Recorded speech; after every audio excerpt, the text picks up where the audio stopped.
Welcome to One Quick Point, the podcast focused on unpacking life. I'm your host, James Walker. This season, a range of guests join me to unpack themes like ambition, what we're called to be, mission, and even friendship. I hope you enjoyed the conversations. Let's jump in.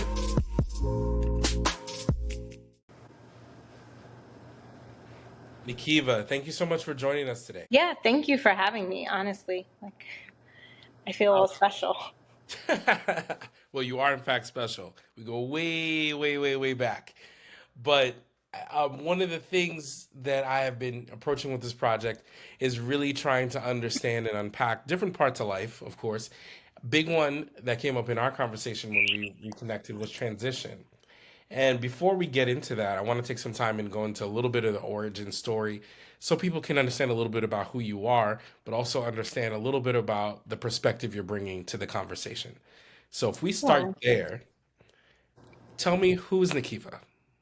Okay, so Nikeiva, I am a 34-year-old mom of three. I am currently a nursing student, a former early childhood educator. I'm a daughter, sister. I have two sisters. Okay. That's pretty much the You. gist of who I am, You. yeah. And where are you from? I am from New York. I feel like I'm one of the only people that can actually be like, no, I'm really from New York. Like, I was born in the city, went to school, went to elementary school in Brooklyn, lived in Brooklyn. My mom and my sisters lived in Brooklyn for all of my life. But I lived in Queens with my dad, and now I live in Staten Island. The only place I haven't lived is the Bronx. Yeah. Okay. And I am okay with that. And okay, so I need to have a New Yorker moment because I'm too from New York. You say you were born in the city. Where are you born? I was born at New York Medical Center. Okay, and so that was actually Manhattan? It was actually Manhattan. Like, my Okay, parents actually drove from Staten Island and they went to the city and had me. Yeah. okay. Because I was trying to call you out, but okay, this is legit. Because I was like, who's New Yorker talking about I'm from the city? I know, like that. I feel like I'm the only one. Everybody else is always like, "Oh yeah, I'm from Brooklyn." I mean, but no, I'm legitimately I'm from the city. Okay, so crazy moment. So my daughter was actually born in Manhattan as well, Oh, but we cool. lived in Long Island. So we would Oh yeah. that's where the doctor was, and I was like, okay, so we just gonna hope that this does not happen during rush hour because there's a drive. And funny enough, it happened literally Waterbrook morning of a snowstorm. Oh, So I was out shoveling 2, 3 in the morning, shoveling driveway out oh so my that we could gosh. go. But anyway, that story for another day. But I was about to say because I can claim the island, Brooklyn, Queens, and Long Island. So They I've lived across all of that. But with that in mind, so you're from New York. Where are your people from? they are from Guyana. I am first generation American. My parents immigrated, shoot, a million years ago. I Uh-huh. feel. Uh-huh. Yeah, my mom came here when she was a teenager, and my dad in his 20s. But they knew each other. They knew each other back home. So yeah. Okay. Now, tell me about that journey from you growing up in Brooklyn to now you being the 34-year-old mom of girls, former teacher, nursing student now. What about the journey has been interesting for you? Because I feel like most people, there's clear phases and stages in life. Yeah. Are there any stages that really stand out to you as instrumental to you becoming who you are today? Yeah. So funny enough, I initially thought of like one thing, but I would say the first stage would have been in high school where we both went to Brewster. Just being away from home for the first time and just kind of learning what it's like to be a teenager because I think as a child of a West Indian immigrant, you are sheltered quite a bit. Hmm. And so just being in a strange place, being the only Black girl in my class for all 4 years, yeah, that definitely influenced how I approach the world and interacting with others and things of that nature. So I would say like that was the first stage that was pretty influential. And then me living in Colorado. So I lived in Colorado. I think I moved when I was 24. My sister and I were like, hey, you are, she was graduating, she had just graduated from college. I was dating my boyfriend at the time, who became my husband, and he lived in Colorado. So we were just like, hey, you know what? Let's just go on an adventure. And so we decided to move to Colorado. And that, if Brewster was the beginning of me like being separate from my family and kind of just figuring out like who I was separate from them, Colorado kind of sealed the deal. It was when I really I became a mother there. That was the first thing. So that's a huge transition. But then I feel like I really just stepped into adulthood, like paying my own bills, living, doing my own thing, not answering to anyone. Because of course, like when I graduated from college, like most people, like you move back home. So you still have that, you know, you want to have that level of respect. So you still are like dealing with parents while still being an adult. Um, but being in Colorado is when I really realized, like, no, like you are okay to be by yourself. Yeah, you know, having your family around is great and wonderful, but I really realized like my own strength being there, and so that would be, of my whole life, that would be the most influential. Okay. So there's a few things I want to go back to there. So first, Brewster. So I have jokingly said that was my first PR job, convincing my mom that I should go to this school six hours away in New Hampshire that she had never seen and I had barely ever heard of. Um, but you know, I went on the trip like many people went on the trip, saw the school, and I was like, oh, this looks like a nice little winter wonderland. I only Hmm. went once, and I decided, oh yeah, I want to go here. And I have not really ever asked anybody else what their experience was like. So, did you want to go to Brewster and why? I did. Gosh. So I was in concert choir. I don't know if you remember. Like Yes. we used to travel there every year, right? So I think from honestly, from like third grade, like from a pretty young age, I knew that I wanted to be there. So by the time I got to eighth grade, where we were trying to figure out like, oh, what high schools are you going to go to, and are you going to do specialized and go to the Catholic schools? Which one? Like I was like, no, I want to go to Brewster. That's just the only place I want to be. I don't want to see anyone else. I don't want to look. I didn't want to do anything else. And so I remember my mom. She was like, no, absolutely not. Why would we do that? Number one. And but my dad was like, well, if she really wants to go, why not? Like, let her go. Um, and so he was on board from the very beginning. I think because like you know having my aunt at Bethlehem and then us having gone so many times, it just for him it didn't feel like I'm sending my kid away to like strangers. Maybe I don't know. I don't know because I'm gonna be honest. Like as a mom, I'm like, I don't know that I could have done It's that. an interesting thing, right? Because okay, so you had several years where you had gone. I literally spent 2 days in the place and was like, this is it.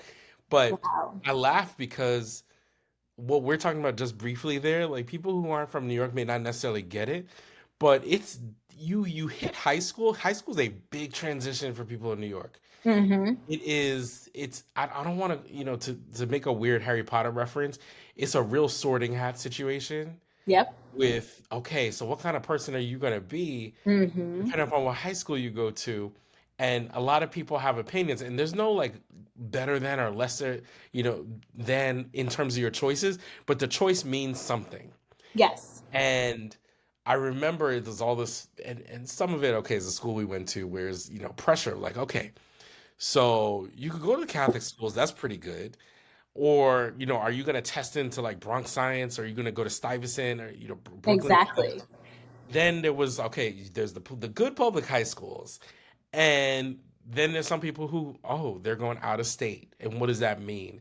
So Mm-hmm. there's a lot of transition and change. And I'm with you. Okay, so your parents from Guyana, my parents from Grenada. They definitely keep you in this little bit of a bubble. But then at the same time, I think about some of the stuff I was doing. And I was like, was this really going down like that? Because I jokingly said my mom was a tiger mom before they had the name for it. Because, well, you experienced this. Okay, so your aunt was in the school with you. My mom was across the street. So you had that kind of, oh, there's always a bit of a watchful eye, but at the same time, I was like, we were 12 and 13 on the train, Yeah. riding by ourselves, going all Yeah. across the city. And I can't tell just yet if I really am convinced that time was different then, or is it now that I have kids, I'm like, I don't know if we would do the same things as easily. But I feel like we were raised with a certain sensibility. So you're kept in the bubble, but you knew how to act outside of the bubble. Yeah, I would definitely say that that's what it was. We were kept in the bubble, but we had a certain sensibility about us. Um, and for all intents and purposes, I mean, Bethlehem also prepared us for that, right? Like I mean, even though we were in private school, they made sure, I feel, that we knew how to carry ourselves, that we knew what to like kind of look out for. So I feel like I don't know that maybe times haven't changed that much, but I know that and I think we talked about this before, just about like, choices that we make in terms of schooling for our kids and like who and what they experience in their day-to-day lives. And like, I don't know that my kids have that same sensibility, quote unquote. Like, yes, they're aware. I have made them very aware, and like my oldest is very good at picking up on like who looks shady and who's Yeah, who's that's getting to good. like she is like that. I still am filling out the other two to It's find out. funny because that's what I mean. So you're talking about the school prepared us. So okay, so the school, gave us sense, and we were able to have some sort of interesting worldview, surprisingly at a very young age. Hmm. But the minute you step outside the school, you stepped into East New York and Brooklyn, Yeah. and you had to know how to move. And it was interesting because when I think about it, I'm in the same space right now with my kids, and I'm like, they don't know, and I know they don't know. The Yeah. world is just so nice and beautiful for them, and that was kind of the goal, right? And the plan. You, Hmm. you've given them this nice, beautiful space and everything else, but there was something that helped us. That was that balance of it's Yeah. all nice and good inside this school, inside these walls. It's like a home.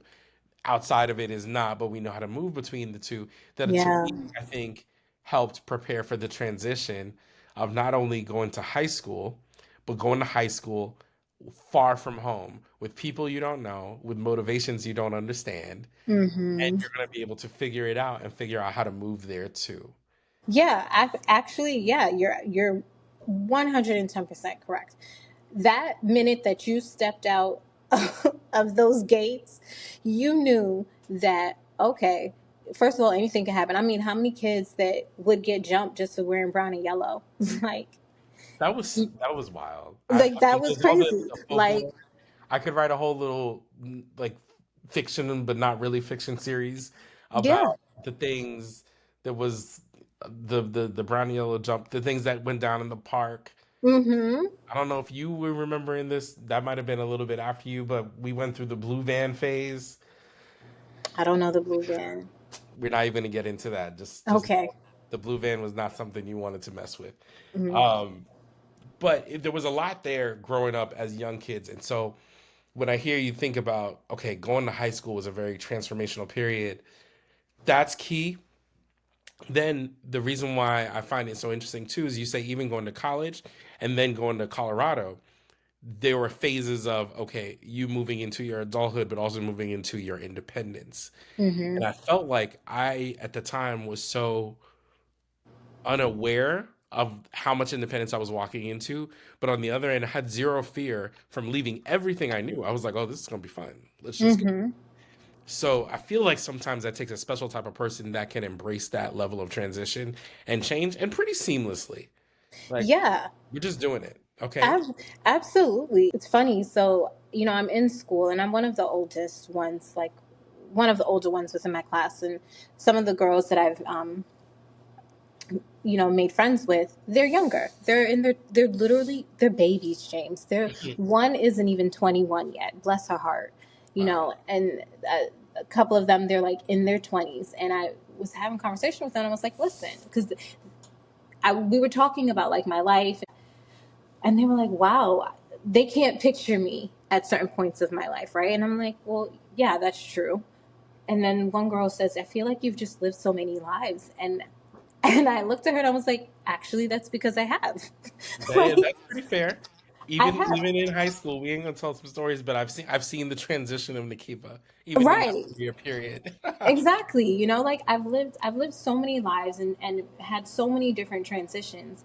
And like the biggest thing that I was saying to them was like, yeah, New York is diverse. That's true. You are gonna if you are willing, you will experience different cultures. One, that's true. But in order to really find yourself and to be able to see what you're truly capable, you got to get out of here and you have to go to some place where you are away from your family, where you are away from the people that look and sound and act just like you. Because that's when you really get to see who you are, right? Like that's when you really get to grow as an individual. And so I was just like telling them, I was like, yeah, like you guys are young right now. You're going to graduate, you're going to become a nurse, become a travel nurse and go someplace where you've never been before. Like just pick a place on a map and just go, because I think that, like you said, it does take a special person to be able to adjust and navigate new places and new things and new people without feeling, I mean, we're always going to feel a bit of fear, but without shutting down, And that for me, I think is why Brewster was so pivotal, was because, yeah, I had to be around these girls that they didn't look like me. They didn't sound like me. No, like they didn't even know the first thing about what it was to be like me. And so there was a bit of a like culture shock in the beginning. And I remember like my roommates and I were like, we butted heads. We clashed a lot, because what the, like, who are you people? And I'm sure they were like, well, who are you? You know? But then once I finally like adjusted and we developed our own relationships, and I was like, oh, well, this is a piece of cake. If I could do anything now, because I'm here with these people, who knows if they like me or who knows anything. But here I am, and I'm making these friends or I'm doing these things while, of course, still trying to figure out how do you be a teenage girl. Hmm. Um, No, there's transition in that as well, and I think right. that's also an interesting period too. So we had our most key coming of age years away from home, Mm-hmm. and that sometimes that works out well, sometimes that doesn't. And part of what I had to figure out about that was figuring out not only away from the people but from the things I knew as well. Mm-hmm. So I leave my Caribbean cocoon, the music, the food, everything is gone. And this is at a time where like the internet was there, but it was like the internet wasn't as diverse as it is now. So it's not like you could find everything that you wanted to find if you wanted to connect with the culture in the same way. Mm-hmm. And so I had to figure out different things, and you expose yourself to new things by some cases by exploration, other cases by force. But I was able to figure out new things that kind of gave me energy at that time. Mm-hmm. So I'm curious, you could think about then, or you could even think now, what gives you energy? Music. What about music? All of it. From the rhythm to the instruments to the lyrics to the voices that are singing them, like all of it, every aspect of music just brings me to life. It's funny, I was actually just telling my dad today, so I forgot, I was singing some song and I said, you know what, I've said this all my life, but I really do believe that like if people taught me and they sang to me, I would be the most brilliant person on this planet. Like, because that is literally how I make connections. It's how I cope. It's how I, you know, um, decompress. It's how I literally lift myself up. And that's been me my entire life. That I thrive on music. Like, there's always a song in my head playing. Um, but Okay. Well, yeah, look, music. go ahead and become a millionaire. You use the whole Gracie's Corner formula and translate that into your nursing studies. I might. That's a Yeah, good give you that. idea. Make sure I get my 20% when you do it. I'll be sure. I'll be sure to Okay, make okay. sure. Um, on the flip side of it, what gives you peace? On the flip side, being near the water, being near water, just and being near water, sunsets, looking at clouds, literally like settles my nerves. And also music again, and being in my car. Like right now, it's funny. So since I've gotten my car, it's always been like, okay, I'm taking the girls here, there, and everywhere.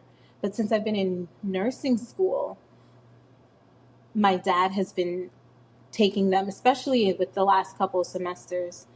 He's been taking them to and from school. And so I've had my car just to myself in these last like few months. Hmm. And it's so peaceful. And I think a lot of moms or dads, parents in general, can relate to like that period of time where there's no one around you and you're just in there, and you take that minute like or 10 or 30 Hmm. to before you go and enter the house, because you know like some level of chaos is about to take place, you know. Right.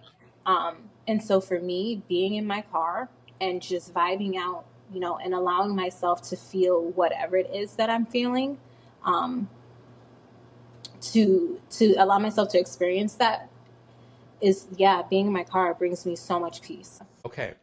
So if we're thinking about perspectives you bring into this, you are somebody who has embraced change and transition several times. You've gone through life stages, you've moved cities, you've moved states. You know where you get your energy, you know where you get your peace. Can we talk a little bit about transition directly? How do you define transition?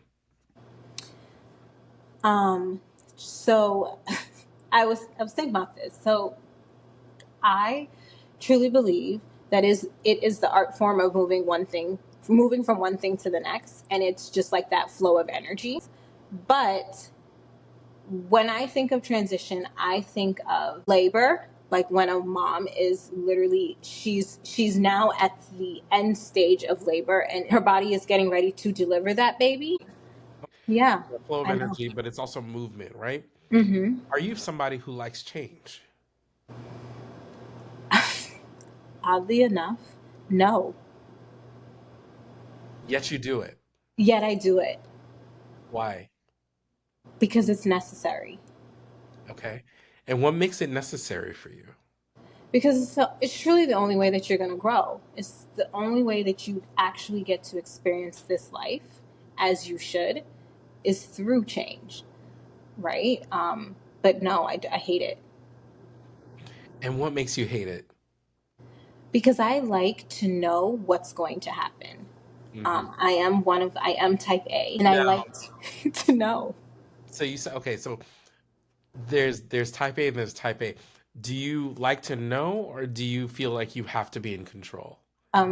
Both. Both. Okay. It's Because both. I don't know that I need to be in 100% control, but I do like to mentally prepare. Mm-hmm. I think sometimes I mentally prepare for like the worst case scenario. So Mm, then whatever else happens, I'm like, all right, well this was all good. It was not worse than I could have imagined. I think I like newness, but I don't necessarily love change. okay. Because I kind of like to have an idea of where I'm going. Even if the plan changes, I like to know where we're headed. And that can be hard to grapple with. But what I figured out is that my life tends to change a lot all at once, and then we level out for a good Mm-hmm. period of time. And then the change happens again. And in some cases, I do feel like I'm a bit of a passive force in it because I'll go through these phases where, oh, I can feel it. It feels palpable. Change is coming. And again, I don't know what that change is just yet, but I can feel it. And sometimes it's exciting to me because I'm like, oh, there's some new stuff coming. But sometimes it can be very uncomfortable because, to use your childbirth analogy, you know this well, people are in labor all kinds of lengths of time, very different. Mm-hmm. And so you could be somebody who's like, all right, the baby is coming, and it could be a new baby in 3 hours, or it could be 12, or it could be 24. And for me, sometimes that process of exchanging the energy, embracing, moving into the newness, sometimes I feel it and then I get impatient Hmm. because I'm uncomfortable now. I know I'm changing. The process is in movement. And so change itself is uncomfortable as you're going through it sometimes. And I just want it to be over. I want to be on the other side. Yeah. And so there's different moments in time where I feel like that. I kind of feel right now I'm in a moment where I can feel the change and I don't know what it is. And Hmm. so sometimes you just kind of you think, you pray, you try to figure it out, but you can't really figure it out. So I am in the sit still moment and just waiting for the sign or the signal, which is pretty good because my phases I've at least figured out. Once I get here, the next stage is like complete surrender. Like, all right, well, whatever happens, happens. And that's usually when God shows up. It's like, okay, Hmm. now that you said this, Now that you've allowed me. yes, now that you've acknowledged, here's the change. Yeah. So, do you feel like you ever notice any patterns in your life like that? No, actually. Like I was listening to and I'm thinking, wow, have you ever recognized when change is gonna happen? And actually no, I have not. Um and I guess part of it could be because I don't like change, and so I'm not usually like, okay, like looking out for looking out for it or anticipating it in any way. But no, I actually have never recognized like, okay, change is going to happen. I mean, right now, where I am in my life, I know that change is happening because I'm in the change. Like, I'm in the change, and so I know that there's more changes that are going to take place as a result of that. But no, I've never actually been able to. I think that's pretty cool that you're able to kind of like feel that. Um, Yeah, it's strange because there's times when I have a flow of energy that I feel where I know I'm moving forward. I just don't know mhm. what I'm moving forward into. And then Okay. there's other times when I am trying hard to move forward, or I think I should be moving forward, but I just don't feel it. I have a level of stillness. Okay. An example of that, and I was talking about this with somebody recently, was so I was in grad school. This was around 2016. Yes. So I'm in New York, 2016. I was going to Stern. And what we were supposed to do that year was go on an exchange for, small trip. And as a class, they kind of make a big deal and they surprise you with where you're going and all this stuff. The whole time, though, I'm sitting there like, I feel like I'm going to China. And I'd been Mhm. for work previously, and I was excited because I hadn't been in 6, 7 years. So I was like, okay, this will be interesting to see what's changed, what's new, what's different. And sure enough, a couple weeks into the class, they tell us, okay, we're going to China. So I'm excited. I'm like, all right, I know what's up. Got to get your visa, got to do all the stuff. And I knew what I had to do, but I wasn't doing any of it. And I was Hmm. like, what is going on? I'm going to school. I'm doing my work. I was working full time at the time. So I was in a exec program. So we went to school every other Friday and Saturday. And I was sitting there. My wife was like, are you good? Like, what's up? Like, usually really excited to travel anywhere, let alone here, but you are not ready. I hadn't packed anything, and I can be a serial late packer, but at bigger trips like this, I'll at least do something. And Hmm. so it was like 2 days before we're supposed to go, and then it's like 24 hours. Like I didn't get my visa done until 24 hours before I was supposed to leave. Hmm. And so I was cutting it close, and then I get this call from my mom, like, "Hey, I'm not feeling well. I'm gonna go to the ER." I'm like, "ER?" And it's like she's not the type that's gonna just go there lightly. And I'm like, "You're calling me? What's wrong?" So I end up talking to her later, and she's like, "Oh yeah, I'm at the hospital. Come." And I was like, I was so out of it that I was not paying attention to all these things. I'm like, "Oh, come!" Like, all right, whatever. I have to get ready. I have to go to China tomorrow. Like, I'm like thinking through. Yes, I'm going to come, but I have all these things I need to do, and I'm trying to get myself ready for this trip that I don't feel ready for. And it didn't dawn on me until after. And the after is I go to the ER, I see her, she's very sick. We later find out it's cancer. that I was never going on the trip because she ended up having to do surgery, all this other stuff. So I didn't go with my class. They went and I ended up figuring out how to do a makeup after the fact. But Mm, my body knew I wasn't going anywhere. My brain right. going anywhere. So there was no need to hustle and do it. I was just not in it. And Right. I'm sorry. No, I'm just saying, right. Like, wow. It is so I have those moments where I'm just like, nope, I don't feel it.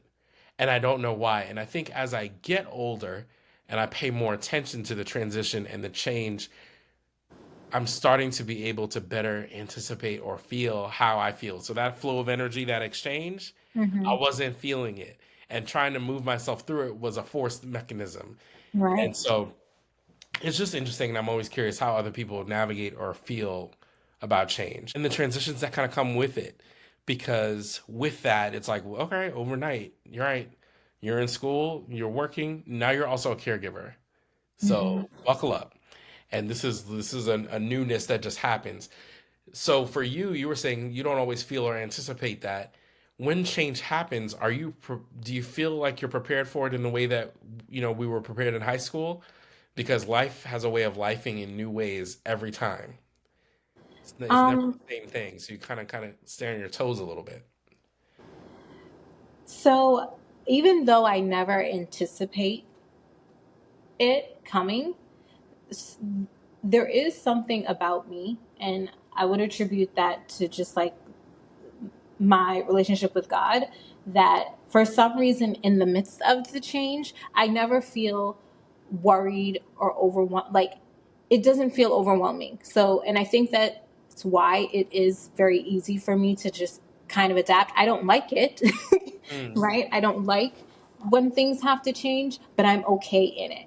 Like, I'm okay once I recognize that, okay, this is what's taking place. I'm pretty much okay with it. Depending on what it is. Sometimes I feel like a little like, ooh, I try to like push back, but a lot of the times, like when I'm in it, and I when I'm in it, it's really just because like God is shifting something in me, and so He's already like, once He will talk to me, and I feel like a little bit like Tabitha Brown, but He and I have those conversations. Like, I think the biggest one, like, kind of example that I could say is, so I had my last daughter right before the pandemic. So I gave birth to her at the birthing center March 2nd. And then when my midwife came to visit me on March 4th, it was already on the news, like, oh, there's this thing out there. And then she's looking and she's telling me, like, okay, so you guys need to stay home, and you need to do this, that, and the third. And then next thing we know, that week, I sent my kids to school and then kept them home the following week because, I have a new baby. I'm not about to send you guys to school, go get something and then bring it back. Um, but in the midst of that, so like that happened, and of course their dad had MS, and like my dad had his own stuff going on, and um, I remember there was the debate about, a lot of parents went through this where they were trying to figure out, well, what should we send our kids back to school? Hmm. Um, and I remember I was just writing in my journal, uh, which is actually one of the things that also brings me peace. But I was writing in my journal, and I like just heard God say clear as day, like, no, you're going to stay home. And in my journal, I'm writing, look, I don't want to. Like, I don't like it. Like, if you go back, and if I write, and I do write, because I kind of want the girls, like, when I'm gone, I want them to be able to look and see like what my thought processes were. Okay. But I'm writing, and I'm talking I'm talking and writing, and I'm like, but I don't want to stay. Like, I don't want to stay home. And I hear God like telling me, no, like, the plan is you are to stay home with your children. Like, that's it. Um, And man, let me tell you, I was wrestling. I was going back and forth because, like I said, I don't like change. Like, as far as I'm concerned, I was an educator coordinator. I was like, just starting to blossom in this new in this new position that I had gotten while I was pregnant. And I was excelling and I wanted to continue doing it. And then I just hear God say, like, no, that's not what's going to happen, because your first ministry is your family. Like, because in my thinking, and I think in the journal, I was like, but like, I have a responsibility to the parents and my kids. Like, I told them I would be back. Right. And then God was just like, no, you know? And so that's been my life all the time. Anytime that like there is change that's taking place and I'm like, I don't, literally God is like, no, but this is what it is. So then I don't have a choice. So then I'm no longer uncomfortable anymore. I just kind of just go with the flow, because Mhm. I'm not in control. You know, as much as I want to be, and as much as I would love to say, like, yeah, you know, as much as the type A personality in me wants to be in control of everything, I can't be. And I think that's why I am able to kind of, like we were saying, transition and adapt so easily, because He is my compass. He does lead me. He does guide me. And I know better to submit than to than to fight, because fight is not going to do me any good. Um, Yep. so It's yeah, futile. it is so futile. Like, and I'm gonna tell you, you know, you trying, like really, really trying, and when when you do submit, then things go the way that they ultimately should go. It's an interesting one because with any kind of transition or change, I usually, the thing that I feel helps me understand the change is to really kind of look for the lesson through it. Hmm. There's usually something that I need to overcome, something I need to accept or realize or even adopt in order for me to really close the door in the transition and say, okay, I have fully transitioned. There's something I was supposed to get out of that. Do you feel like there are any lessons from the transitions you've experienced that you can share, or things that you typically realize as you kind of close the door on those periods of transition? Yeah, be open, be open, be open, be submissive, you know, to, like, if you don't believe in God, but whatever it is that you believe in, be submissive to that. Be willing to submit yourself and say that, you know what, I'm not in control of this thing, but I trust that this here is what is best for me. You know, like coming back to my point of just like transition in terms of like a woman in labor. You know, when a woman's in labor, so there's a lot of different ways that it can go, obviously. But when a woman is in labor and is having that baby naturally, vaginally, without any interventions, there's the pain that takes place. That progression of pain becomes something that is so unbearable that you don't feel like you can get to the next stage. Like you just feel like, nope, I'm stuck. I can't go any further. This is it. But it's at that point, right? Like you literally feel this baby moving down. You feel all this pressure. You feel this contractions. It feels like you're just in a one long continuous contraction, and there's so much pressure.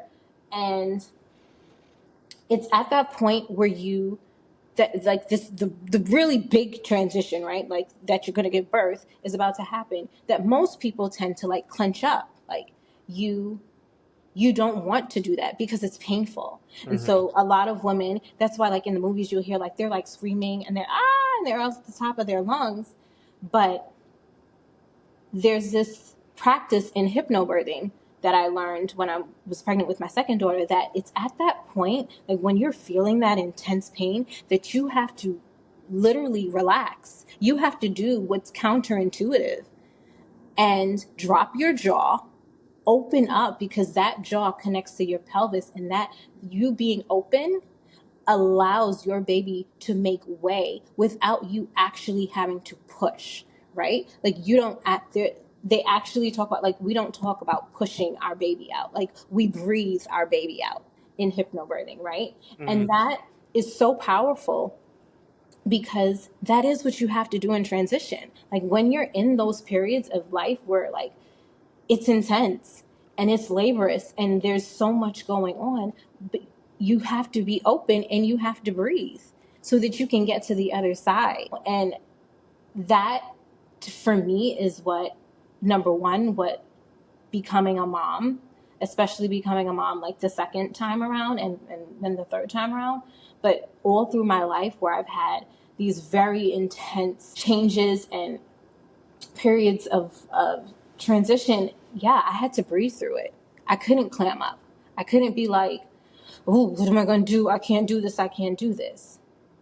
Because that wasn't going to benefit me. That's not going to benefit any of us, right? To resist it. You have to be in it, feel it, breathe in it, and be open in it. Okay. I feel like that's a process or a slogan for a t-shirt. Hey, Right? now you giving me all. Let me tell you Give me something. all the idea. Okay. I'm gonna make sure you get your money, okay? When I make mine. So with all that said, if you were to leave us with one point on transition, one quick point, what would it be? Yeah, life is constant and ever changing until it isn't. And the minute that it isn't, like the minute that happens, and is when we meet death. But up until that point, yeah, you got to be open. You have to be open to it, and be willing to see what happens when you get to the other side of it. So with that, we will embrace and say transition is life. It is Yeah, life. Well, Nikeiva, I want to thank you so much for taking the time to share so openly with us about your different transitions. And I have to say, I don't know if it's a nursing analogy, but probably also three-time mom. I never thought transitions were going to lead us to conversation about birth. And now I got to read up on hypnobirthing and understand, okay, there's levels to this. So thank you for sharing your thoughts and your knowledge. yeah, absolutely. Thank you so much for having me. All right.